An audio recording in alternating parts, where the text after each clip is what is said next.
Gujarat model பாஜக 10 வருஷமா ஒரே வசனத்தை பாடிட்டு இருக்காங்க.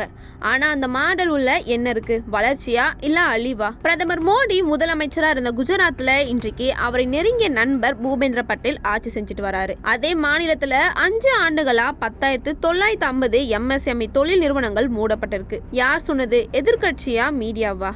இல்ல, பாஜக அரசே சட்டமன்றத்துல தலையை தாழ்த்தி ஒப்புக்கொண்டாங்க. இந்த 10,950 நிறுவனங்கள் யார் யாரு எப்பப்போ மூடப்பட்டதுன்னு பார்ப்போம். கடந்த 5 ஆண்டுல 2018 இருந்து 2023 வரைக்கும் குஜராத்ல மொத்தமா 10,950 சிறு குறு நடுத்தர தொழில் நிறுவனங்கள் மூடப்பட்டிருக்கு. 2018 இருந்து 2019 வரைக்கும் 2,752 நிறுவனங்கள் மூடப்பட்டிருக்கு. 2019 இருந்து 2020ல 2,873 நிறுவனங்கள் மூடப்பட்டிருக்கு. 2020 இருந்து 2021ல 2,367 நிறுவனங்கள் மூடப்பட்டிருக்கு.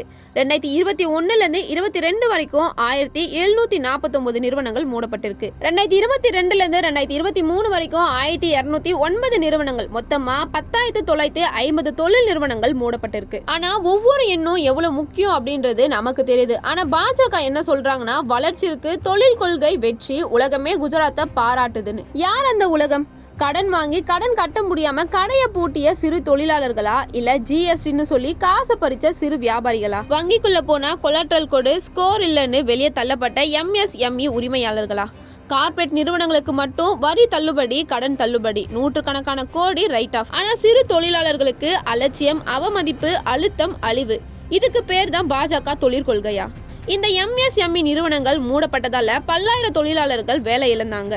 அந்த குடும்பங்களுக்கு பாஜக அரசாங்கம் என்ன பதில் சொல்ல போகுது? குஜராத் மாடல்னு போஸ்டர் ஒட்டுறதால வயிறு நிறையுமா? சட்டமன்றத்துல கேள்வி எழுப்புனா எண்ணிக்கையை மட்டும் சொல்லி பொறுப்பை சொல்லாம தப்பிக்கிறது. இதுதான் பாஜக ஆட்சியின் ஸ்டைல். இந்த 10,950 நிறுவனங்கள் ஒரு எண் இல்ல. இது பாஜக ஆட்சியின் குற்றப்பத்திரிகை. இன்னும் கேட்கணும், யார் பொறுப்பு, யார் பதில் சொல்வது?